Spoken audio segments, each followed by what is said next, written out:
Bienvenidos a mi canal. En este vídeo vamos a hablar de Robert Oppenheimer. Suscríbete si ves que te parece interesante. Julius Robert Oppenheimer, en Nueva York, Estados Unidos, 22 de abril de 1904 en Princeton, Nueva Jersey, Estados Unidos, 18 de febrero de 1967. Fue un físico teórico estadounidense de origen judío y profesor de física en la Universidad de California en Berkeley. Es una de las personas a menudo nombradas como padre de la bomba atómica, debido a su destacada participación en el proyecto Manhattan, el proyecto que consiguió desarrollar las primeras armas nucleares de la historia durante la Segunda Guerra Mundial. La primera bomba nuclear fue detonada el 16 de julio de 1945 en la prueba Trinity, en Nuevo México, Estados Unidos. Oppenheimer declararía más tarde que le vinieron a la mente las palabras de Bhagavad Gita: "Ahora me he convertido en la muerte, el destructor del mundo". Oppenheimer siempre expresó su pesar por el fallecimiento de víctimas inocentes cuando las bombas nucleares fueron lanzadas contra los japoneses en Hiroshima y Nagasaki en agosto de 1945. Después de la guerra ocupó el cargo de asesor jefe en la recién creada Comisión de Energía Atómica de Estados Unidos y utilizó su posición para abogar por el control internacional del poder nuclear, evitar la proliferación de armamento nuclear y frenar la carrera armamentística entre Estados Unidos y la Unión Soviética. Después de provocar la ira de numerosos políticos por sus opiniones públicas, se le acabaron retirando sus pases de seguridad, perdiendo el acceso a los documentos militares secretos de su país, y se le acabó despojando de su influencia política directa durante una muy publicitada audiencia en 1954.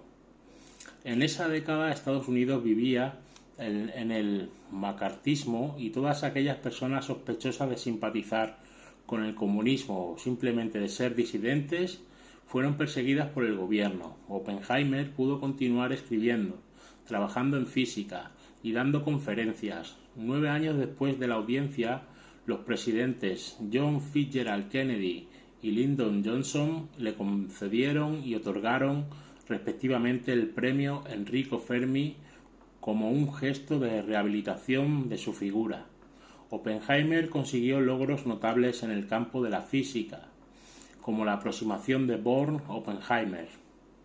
También trabajó en la teoría de electrones y positrones, en el proceso de Oppenheimer-Phillips de la fusión nuclear y en la primera predicción sobre el efecto túnel. Junto a sus alumnos hizo importantes contribuciones a la teoría moderna sobre las estrellas de neutrones y los agujeros negros, así como a la mecánica cuántica, la teórica cuántica de campos y las interacciones de los rayos cósmicos. Como profesor y promotor de la ciencia, se le recuerda como uno de los fundadores de la Escuela Estadounidense de Física Teórica, que ganó prominencia mundial en la década de 1930. Después de la Segunda Guerra Mundial, también ocupó el puesto de director del Institute for Advanced Study de Princeton. Robert Oppenheimer nació en Nueva York el 22 de abril de 1904. Fue hijo de Julius Oppenheimer, un adinerado importador textil que había emigrado de Alemania hacia los Estados Unidos en 1888, y de Ella Friedman, una artista. Estudió en el Ethical Culture Society School. Durante toda su vida fue un estudiante muy versátil, con buena actitud tanto para las ciencias como para las artes. Entró en la Universidad Harvard con un año de retraso debido a un ataque de colitis. Durante ese año viajó con un profesor de literatura ya jubilado para recuperarse en Nuevo México. Regresó bien recuperado, compensando su retraso de un año, graduándose summa cum laude en solo 3 años en química. Durante sus estudios en Harvard, Oppenheimer se interesó en la física experimental en la asignatura de termodinámica dictada por el profesor Percy Bridgman, y como para la época no había en los Estados Unidos centros de física experimental de clase mundial, se le sugirió continuar sus estudios en Europa. Fue aceptado como estudiante de posgrado en el famoso laboratorio Cavendish de Ernest Rutherford, la poca destreza de Oppenheimer en el laboratorio le hizo comprender que su fuerte era la física teórica, no la experimental. En 1926 partió hacia la Universidad de Gotinga, en Alemania, para estudiar bajo la supervisión de Max Born. Gotinga era entonces uno de los principales centros en física teórica de Europa, y Oppenheimer hizo amistad allí con otros estudiantes famosos como Paul Dirac, y a la edad de 22 años obtuvo su doctorado. Oppenheimer era conocido por ser un estudiante que aprendía muy rápidamente y dotado de una muy notable inteligencia. Respecto a su enseñanza, un joven Oppenheimer en segunda fila junto a su profesor y alumnos en Gotinga, Oppenheimer publicó muchas contribuciones importantes a la entonces recién desarrollada mecánica cuántica, particularmente un artículo muy conocido sobre la llamada aproximación de Born-Oppenheimer, que separa el movimiento nuclear del movimiento electrónico en el tratamiento matemático de las moléculas. En septiembre de 1927 regresó a Harvard como joven experto en física matemática y miembro del Consejo de Investigación Nacional estadounidense, y desde principios de 1928 fue profesor en el Instituto Tecnológico de California, Caltech. Estando allí recibió múltiples ofertas de diversas universidades y aceptó un puesto de profesor asistente en física en la Universidad de California en Berkeley, compatible con su puesto en Caltech. Según sus palabras, Berkeley era un desierto y paradójicamente un lugar sembrado de oportunidades. Cada primavera, Oppenheimer enseñaba en Caltech para mantener al día con las investigaciones en su área, y entabló amistad con Linus Pauling y habían planeado trabajar juntos en investigación, pero esto nunca se concretó. Además de comenzar a dar clases en Berkeley, Oppenheimer sufrió de tuberculosis y debió pasar algunas semanas en un rancho en Nuevo México junto con su hermano. Más adelante adquiriría ese rancho y solía decir que la física y el campo desértico eran sus dos grandes amores que se combinaron más adelante al escoger el sitio de Los Álamos para la instalación del proyecto de la bomba. Luego de un periodo de recuperación regresó a Berkeley, donde dirigió a toda una generación de físicos que lo admiraban por su altura intelectual y sus amplios intereses. El premio Nobel de Física Hans Bethe más adelante diría sobre él: probablemente el ingrediente más importante que Oppenheimer agregaba a sus clases era su gusto exquisito. Siempre sabía cuáles eran los problemas importantes, como se observa en su selección de temas. Realmente vivía esos problemas, buscando una solución y comunicando su preocupación al grupo. Oppenheimer fue amigo de Hans Bethe y trabajó estrechamente con el físico experimental O. Lawrence y su grupo pionero en trabajos como el ciclotrón, ayudando a comprender los nuevos datos experimentales que producían con sus equipos en el laboratorio de radiación. A Oppenheimer se le atribuye el haber fundado la Escuela Estadounidense de Física Teórica. Era reputado por su eclecticismo, su interés por los idiomas, la filosofía oriental y la elocuencia y claridad con la cual pensaba. Pero tuvo también una vida turbulenta y sufrió periodos de depresión. Una vez escribió a su hermano: «Necesito más la física que los amigos». Era un hombre alto, delgado, fumador, que a veces olvidaba comer durante sus periodos de concentración individual. Algunos de sus amigos pensaban que Oppenheimer tenía tendencias autodestructivas, y en varias ocasiones sus colegas se preocuparon por su melancolía e inseguridad.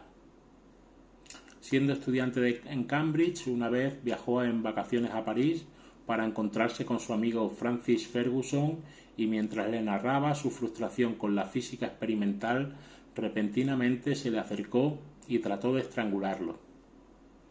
Ferguson lo detuvo con facilidad, pero el incidente dejó convencido a Ferguson de sus profundos problemas psicológicos. Oppenheimer desarrolló numerosas afecciones, probablemente en un intento de convencer a su entorno y posiblemente a sí mismo de su propia importancia. tenía una fuente de poder de convencimiento en su trato personal, pero de gran timidez en público. Sus colegas tendían a dividirse en dos campos: aquellos que admiraban su genialidad y aquellos que veían en sus actos posturas pretenciosas e inseguras. Sus estudiantes estaban casi todos en el primer grupo, generalmente adoptando sin darse cuenta gestos y hasta la forma de caminar y hablar de su maestro. La clara inteligencia, forma cercana de hacer docencia y el carisma de Oppenheimer atraía a estudiantes de todo el país hacia su grupo de investigación en física teórica. Oppenheimer realizó investigaciones importantes en astrofísica, física nuclear, espectroscopia y teoría cuántica de campos. Su contribución más conocida, realizada como estudiante de posgrado, es la aproximación de Born-Oppenheimer ya mencionada. También realizó contribuciones importantes en la teoría de la lluvia de rayos cósmicos y realizó trabajos que condujeron más adelante a descripciones del efecto de túnel cuántico. A finales de la década de 1930 fue el primero en escribir trabajos que sugerían la existencia de lo que hoy se llaman agujeros negros. En 1930 escribió un trabajo que esencialmente predecía la existencia del positrón, que había sido postulado por Paul Dirac, una formulación que sin embargo no llevó hasta el final debido a su escepticismo sobre la validez de la ecuación de Dirac. Aún para los expertos, los trabajos de Oppenheimer fueron considerados difíciles de entender. Oppenheimer era aficionado de utilizar técnicas matemáticas elegantes pero extremadamente complicadas para demostrar principios físicos. En algunos casos se le han encontrado algunos errores matemáticos, probablemente debido a la precipitación. Muchos han pensado que los descubrimientos de Oppenheimer no están a la altura de sus habilidades y talentos. Lo consideran un físico excepcional, pero no lo ubican entre los más grandes, aquellos que han amoldado las fronteras del conocimiento. Una posible razón para ello fue sus intereses muy variados, que le impidieron enfocarse completamente en algún campo individual durante suficiente tiempo como para producir avances más importantes. Su colega y confidente Isidor Rabi dio más tarde la siguiente interpretación: Oppenheimer tuvo una muy completa formación en aquellos campos que caen fuera de la tradición científica, como su interés en la religión, particularmente en la religión hindú, que se transformó en una especie de sentimiento de misterio que lo rodeaba. Veía la física con claridad, mirando lo que ya se había logrado, pero en el límite tendía a sentir que había mucho más de misterio de lo que realmente había. Se alejó de los métodos fuertes y crudos de la física teórica en dirección hacia un sentimiento místico de amplia intuición. A pesar de esto, muchos, entre ellos el físico Luis Álvarez, han sugerido que si Oppenheimer hubiera vivido lo suficiente como para ver sus predicciones sustentadas por experimentos, hubiera ganado un premio Nobel por su trabajo en el colapso gravitacional, relacionado con las estrellas de neutrones y los agujeros negros. Respecto a sus posiciones políticas durante la década de 1920, Oppenheimer se mantuvo alejado de los acontecimientos del mundo. En algún momento afirmó no haberse enterado de la crisis financiera de 1929, sino al tiempo. Y Oppenheimer en lo personal no tenía muchas preocupaciones financieras debido a su herencia familiar. Fue solamente al relacionarse con Jean Tatlock, hija de un profesor de literatura de Berkeley, en 1936, cuando se interesó en la política. Al igual que muchos intelectuales de la década de 1930, apoyó las ideas comunistas y gracias a su capital heredado, más de $300.000, cantidad enorme en la época, podía financiar muchos esfuerzos políticos de izquierda. La mayoría de estos aportes estuvieron dedicados a financiar recolecciones de fondos a favor de los republicanos en la Guerra Civil Española y otras actividades antifascistas. Nunca se inscribió oficialmente en el Partido Comunista de los Estados Unidos. Su hermano Frank sí lo hizo en contra de la opinión de Robert. Aunque historiadores como Greg Herken afirman haber encontrado evidencias de que Oppenheimer tuvo relaciones con el Partido Comunista en las décadas de 1930 y 1940. En noviembre de 1940 se casó con Catherine Poenig Harrison, una estudiante radical de Berkeley, y en mayo de 1941 tuvieron a Peter, su primer hijo, implicación en el desarrollo de la bomba atómica. El proyecto Manhattan, el general Leslie Groves, junto a Oppenheimer, en el desarrollo del proyecto Manhattan, circa 1944, era el nombre en clave de un proyecto de investigación llevado a cabo durante la Segunda Guerra Mundial por los Estados Unidos con ayuda parcial del Reino Unido y Canadá. El objetivo final del proyecto era el desarrollo de la primera bomba atómica. La investigación científica fue dirigida por Oppenheimer, mientras que la seguridad y las operaciones militares corrían a cargo del general Leslie R. Groves.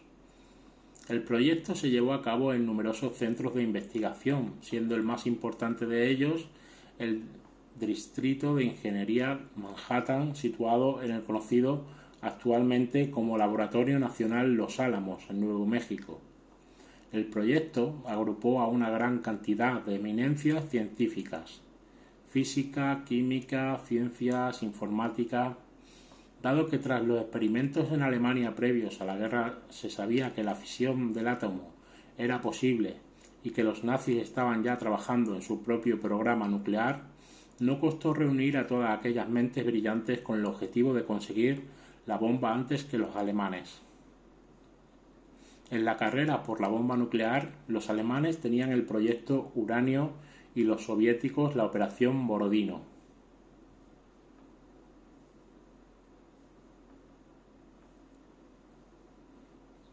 Es muy importante el Laboratorio Nacional de los Álamos. Cuando empezó la Segunda Guerra Mundial, Oppenheimer se involucró fuertemente en los esfuerzos para desarrollar una bomba atómica que ya ocupaba mucho del tiempo y equipamiento del Laboratorio de Radiación de Ernest Lawrence, en Berkeley. En 1941, Lawrence, Vannevar Bush, Arthur Compton y James Conant intentaban que el Comité Uranio, establecido por el presidente Franklin Delano Roosevelt en 1939, les asignara el proyecto de la bomba, porque opinaban que avanzaba con demasiada lentitud. Invitaron a Oppenheimer para que asumiera el trabajo de cálculo sobre los neutrones, tarea a la que se enfrentó con pleno vigor, renunciando a lo que llamó sus vagabundeos izquierdistas, para dedicarse a lo que consideraba ahora sus deberes, aunque todavía tenía muchos amigos y estudiantes muy radicales. Cuando el ejército de Estados Unidos recibió la jurisdicción sobre el esfuerzo de la bomba, ahora bautizado el Proyecto Manhattan, el director del proyecto, Leslie R. Groves, quien había terminado recientemente la dirección de la construcción del Pentágono, nombró a Oppenheimer director científico del proyecto, una acción que produjo sorpresa a muchos. Groves conocía los problemas potenciales de seguridad ligados a Oppenheimer, pero lo consideró como el mejor hombre para dirigir un equipo diverso de científicos y que no estaría afectado por sus tendencias políticas anteriores. Una de las primeras acciones de Oppenheimer fue albergar una escuela de verano sobre la teoría de las bombas en las instalaciones del proyecto en Berkeley, reuniendo físicos europeos y sus propios estudiantes. Este grupo, que incluía a Robert Server, Emil Konopinski, Felix Bloch, Hans Bethe y Edward Teller, se ocuparon de calcular qué era necesario para y en qué orden para construir la bomba.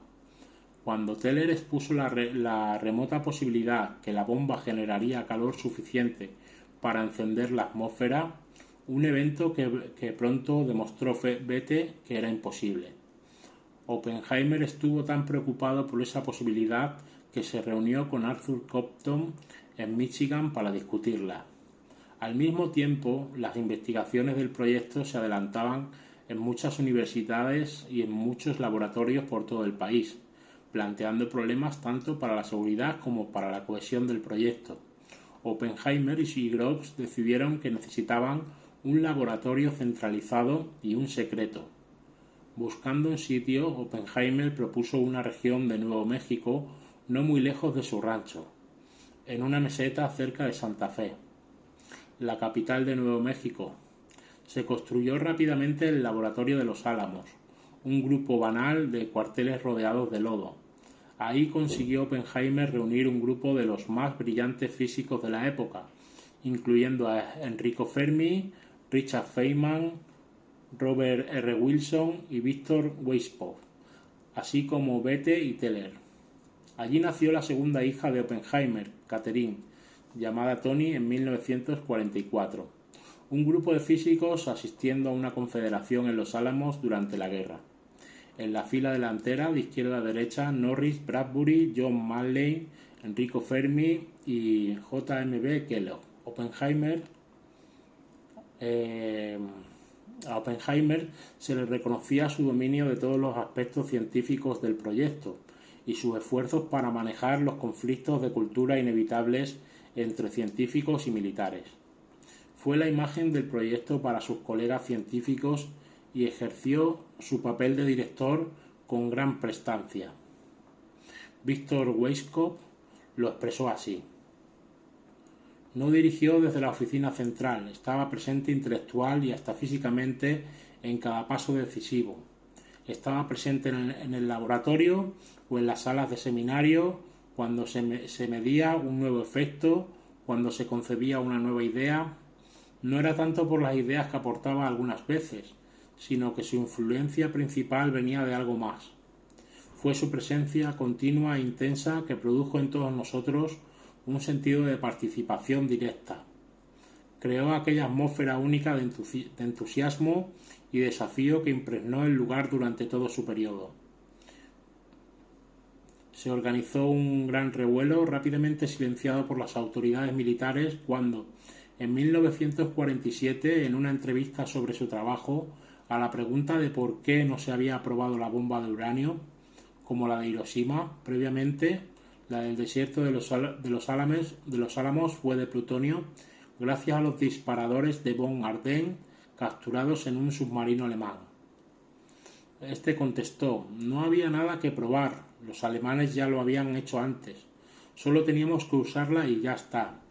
Mientras tanto, a Oppenheimer lo investigaban el FBI y el Departamento de Seguridad Interna del Proyecto Manhattan por sus anteriores asociaciones izquierdistas. También lo siguió un agente del FBI durante un viaje inesperado a California en 1943 para encontrar a su expareja Joan Tallock en agosto de 1943. Oppenheimer comunicó a agentes de seguridad del proyecto que uno de sus amigos con contactos comunistas había solicitado secretos nucleares a 3 de sus alumnos. Presionado acerca del asunto en reuniones posteriores con el general Groves y agentes de seguridad, identificó al amigo como Haakon Chevalier, profesor en Berkeley de literatura francesa. A Oppenheimer le pedirían declaraciones relacionadas con el incidente Chevalier, y muchas veces prestó declaraciones contradictorias y equívocas, diciéndole a Groves que Chevalier se había puesto en contacto con solo una persona y que dicha persona fue su hermano, Frank. Pero Groves, consciente de la importancia de Oppenheimer para las metas de los aliados, no lo podía retirar del proyecto a pesar de este comportamiento sospechoso. Oppenheimer bautizó la primera prueba nuclear como Trinity. El trabajo colectivo de los científicos en los Álamos tuvo su primer éxito en la primera explosión nuclear cerca del pueblo de Alamogordo, Nuevo México, el día 16 de julio de 1945. A la prueba Oppenheimer le nombró Trinity, que significa Trinidad. Más tarde explicó que se basó en un verso del poeta John Donne. Según el historiador Greg Herken, es posible que este nombre fuera una alusión a Jean Tatlock, quien le dio a conocer la obra de Donne cuando eran pareja en los años 1930. Taklok se había suicidado solo unos meses antes, para consternación de Oppenheimer. Después recordó que mientras presenciaba la explosión pensó en un verso de un texto hindú, el Bhagavad Gita. Si el esplendor de 1.000.000 de soles brillasen al unísono en el cielo, sería como el esplendor de la creación. Sin embargo, otro verso que recordó se le atascó en la mente. Ahora me he convertido en la muerte, destructora de mundos. Según su hermano, al momento exclamó simplemente, "It worked", funcionó. La noticia de la prueba exitosa fue comunicada con urgencia al presidente Harry S. Truman, a quien esta información le podía servir para afianzar su posición en la conferencia de Potsdam sobre el futuro de Europa de la posguerra, que pronto tendría lugar. Una vez desarrollada el arma y contando con el material incautado en Alemania, los científicos administradores no estaban de acuerdo en cuanto a si usarla y cómo hacerlo. Inicialmente, Lawrence se opuso al uso de la bomba en contra de personas vivas, argumentando que una mera demostración bastaría para convencer al gobierno japonés que sería inútil continuar la guerra. Oppenheimer y muchos de los consejeros militares discrepaban fuertemente en cuanto a esta evaluación. Oppenheimer temía que si se anunciase dónde podía ocurrir tal demostración, el enemigo pudiera trasladar a la región a los prisioneros de guerra o a otros escudos humanos. Según otros físicos, incluyendo a Teller y a Leo Szilard, el usar el arma en un área civil sería una atrocidad. Se hizo circular una petición en los laboratorios de los Álamos y a Ritchie rogando que no se usara la bomba por inmoral e innecesaria. Oppenheimer se opuso a la petición y advirtió a Szilard y Teller de que no debían entorpecer el proyecto, pero estos no se retractaron, y Oppenheimer dio nota a Leslie Groves de la carta dirigida a Harry Truman, quien ordena interceptarla, por lo que ésta nunca llegaría a su destinatario. De todos modos, no queda claro cuánto le importaron al gobierno y a las Fuerzas Armadas estadounidenses las opiniones de los científicos sobre el arma que habían creado. Los bombardeos nucleares de Hiroshima y Nagasaki mataron a centenares de miles de japoneses con las armas desarrolladas en el Laboratorio Nacional de los Álamos, dando fin a la Segunda Guerra Mundial. El 6 de agosto de 1945, la bomba de uranio Little Boy, muchachito, fue lanzada sobre la ciudad de Hiroshima, Japón. 3 días después, la bomba de plutonio Fat Man, hombre gordo, se lanzó sobre Nagasaki. Las bombas mataron a centenares de miles de civiles instantáneamente y a muchos más en los días y meses siguientes. Al orgullo que sintió Oppenheimer después de la exitosa prueba Trinity, pronto lo reemplazó el sentimiento de profunda culpabilidad y horror, aunque nunca dijese que se arrepentía de hacer el arma. En una visita posterior con el presidente Harry S. Truman, este le inquirió sobre el plazo en que tardarían los soviéticos en obtener la bomba, a lo cual él respondió que no lo sabía. El presidente estadounidense, por su parte, le espetó «nunca», ante un sorprendido Oppenheimer. El científico replicó sobre sí mismo que sentía a sí mismo que tenía las manos manchadas de sangre y se quebró emocionalmente ante Truman, ante lo cual el presidente se molestó. Una vez abandonado el lugar, el presidente ordenó a su asistente que no quería volver a ver a ese malnacido o lloriconcito. Durante la única visita de Robert Oppenheimer a Japón, después de la guerra en 1960, un periodista le preguntó si sentía algún remordimiento por desarrollar la bomba. Bromeó Oppenheimer. No es que no me sienta mal, solo es que no me siento peor hoy de lo que me sentí ayer. Actividades de posguerra. Repentinamente, Oppenheimer se convirtió en portavoz nacional por la ciencia y emblema de un nuevo tipo de poder tecnocrático. La física nuclear se hizo una fuerza grande mientras todos los gobiernos del mundo empezaron a darse cuenta del poder estratégico y político asociado a las armas nucleares y sus horrendas consecuencias. Como muchos científicos de su generación, opinó que la seguridad de las bombas nucleares vendría solo de algún tipo de organismo transnacional, como la recién creada Organización de las Naciones Unidas, que pudiera iniciar un programa para parar una carrera de armamentos nucleares. La Comisión de Energía Atómica, en cuanto se creó la United States Atomic Energy Commission, Comisión de Energía Atómica de Estados Unidos, en 1946, como una agencia civil controlando las investigaciones y armas nucleares, Oppenheimer fue nombrado presidente de su General Advisory Committee y dimitió de su cargo como director de los Álamos. Desde ese puesto dio consejos sobre varios asuntos nucleares, incluyendo el patrocinio de los proyectos, la construcción de los laboratorios e incluso la política internacional, aunque no siempre se pusieron en práctica los consejos de la GAC. El Plan Baruch de 1946, que exigió la internacionalización de la energía atómica, provino en parte de las opiniones de Oppenheimer, aunque para su consternación incluyó muchos elementos adicionales que mostraron claramente que su meta fue simplemente impedir a la Unión Soviética conseguir una bomba propia, en vez de fomentar un duradero mecanismo internacional de control. La Unión Soviética rechazó el plan, sin sorprender a los observadores, y Oppenheimer se dio cuenta de que una carrera de armamentos era inevitable debido a la desconfianza entre Estados Unidos y la URSS. Oppenheimer finalmente asumió el puesto de Einstein en el Institute for Advanced Study. En 1947 salió de Berkeley por problemas con la administración durante la guerra, según dijo, y se hizo el director del Institute Advanced Study en Princeton, Nueva Jersey. Más tarde tuvo el antiguo puesto de Albert Einstein de alto profesor de la física teórica. Mientras todavía era presidente del GAC, Oppenheimer presionó con vigor para el control internacional de armamentos y para el patrocinio de la ciencia fundamental, e intentó influir en la política contra una carrera de armamentos acalorada.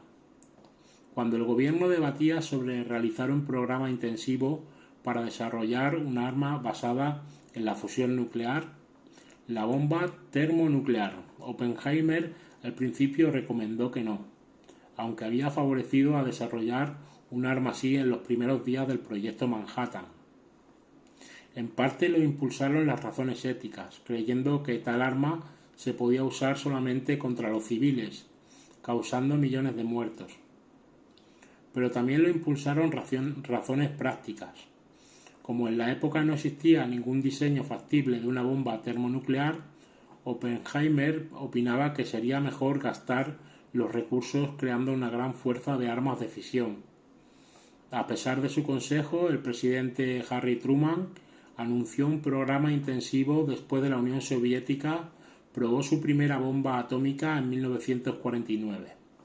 Oppenheimer y otros colegas del GAC, adversarios del proyecto, sobre todo James Conant, se sintieron rechazados personalmente y consideraron retirarse del comité.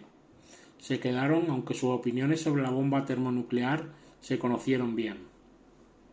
En 1951, sin embargo, Edward Teller y el matemático Stanislav Ulam desarrollaron lo que se bautizaría la configuración Teller-Ulam para una bomba termonuclear. Este nuevo diseño pareció factible y Oppenheimer cambió de opinión sobre desarrollar el arma. Como dijo después, el programa que teníamos en 1949 fue una cosa horrenda de la que bien se podía deducir que no tenía demasiado sentido técnico. Por eso fue posible argumentar que no se quería algo así incluso si se pudiese tener.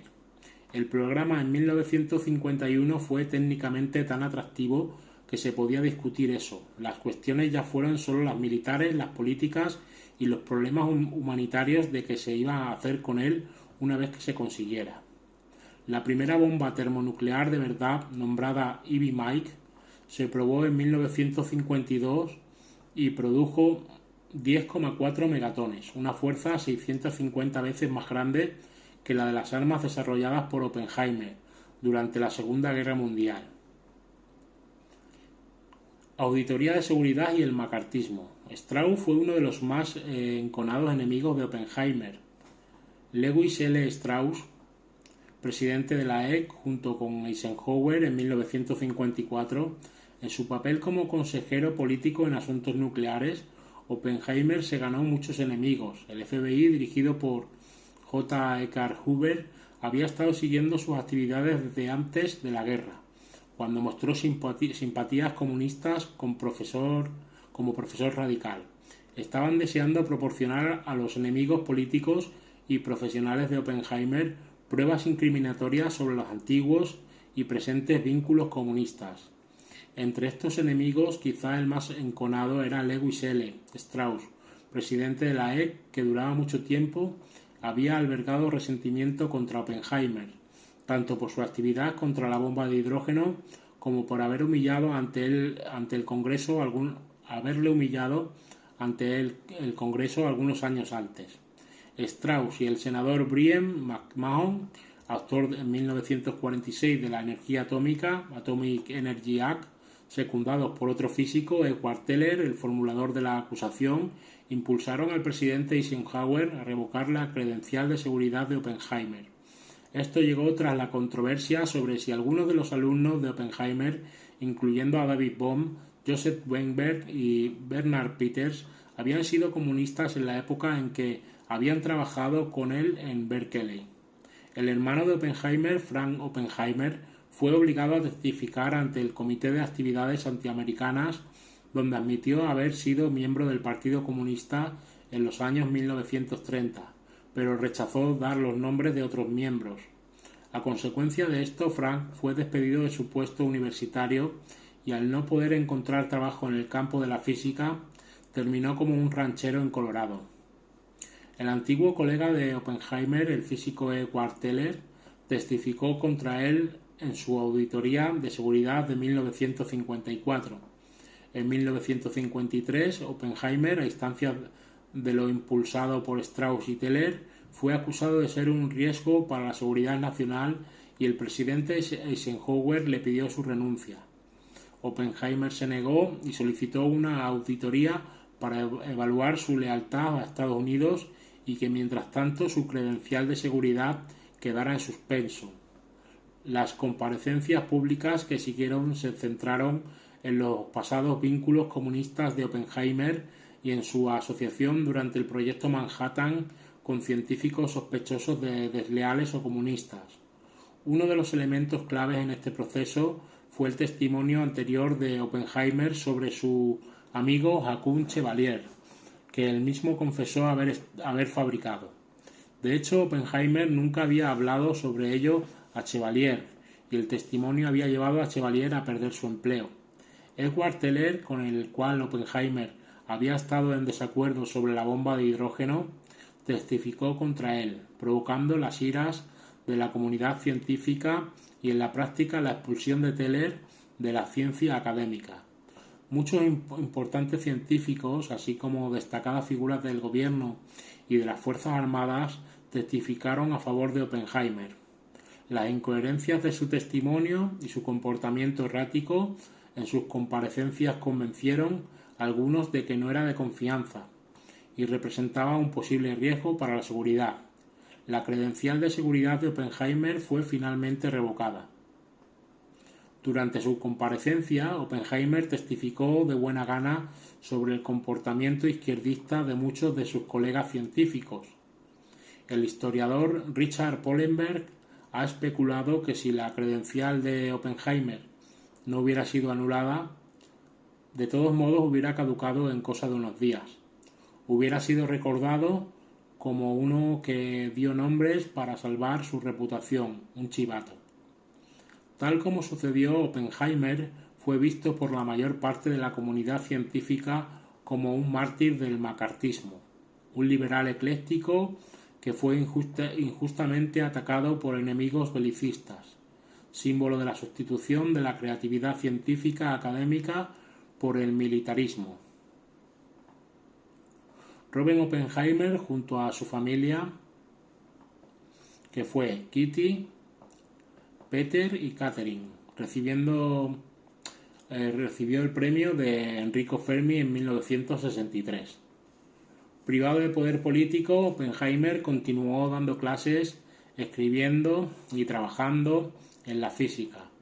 Recorrió Europa y Japón, dando charlas sobre la historia de la ciencia, el papel de la ciencia en la sociedad y la naturaleza del universo. En 1963, a instancias de muchos de los amigos políticos de Oppenheimer que habían alcanzado poder, el presidente John Fitzgerald Kennedy concedió a Oppenheimer el premio Enrico Fermi como un gesto de rehabilitación política. Extrañamente, Edward Teller, ganador del premio el año anterior, también había recomendado que lo recibiera Oppenheimer. Poco más de unas semanas después del asesinato de Kennedy, su sucesor, el presidente Lyndon Johnson, entregó el premio a Oppenheimer por contribuciones a la física teórica como profesor y originador de ideas y por el liderazgo del Laboratorio de los Álamos y del Programa de Energía Atómica durante años críticos. Oppenheimer dijo a Johnson: «Pienso que es posible, señor presidente, que haya necesitado de cierta caridad y cierto coraje para concederme este premio hoy. Ello podría significar un buen augurio para el porvenir de todos». La rehabilitación implicada por el premio era sólo simbólica, pues Oppenheimer siguió careciendo de la credencial de seguridad y no iba a tener efectos en la política oficial. Pero el premio vino con una dotación de $50.000 libres de impuestos. En sus últimos años, Oppenheimer continuó su trabajo en el Institute for Advanced Study, reuniendo intelectuales a la altura de sus capacidades y de varias disciplinas para resolver las preguntas más pertinentes de la época actual. Sus conferencias en Estados Unidos, Europa y Canadá fueron publicadas en muchos libros. A pesar de todo, pensó que el esfuerzo tuvo un efecto mínimo en la política real. Una de sus grandes predicciones, la temida carrera armamentística, ya era una realidad entre Oriente y Occidente. En los últimos años, en la playa de Oppenheimer, en St. John, en las Islas Vírgenes de los Estados Unidos, se dice que después de la auditoría de seguridad de 1954, Oppenheimer fue como un animal herido y empezó a retirarse a una vida más sencilla. En 1957 adquirió un terreno en la playa Gibney, en la isla de St. John, en las Islas Vírgenes de los Estados Unidos. Construyó una residencia vacacional sencilla, donde pasaría las vacaciones, usualmente varios meses por año, con su esposa Kitty. Oppenheimer también pasó bastante tiempo navegando con su esposa. A su muerte, la propiedad fue heredada por su hija Toni, quien la legó al pueblo de St. John como parque público y área recreativa.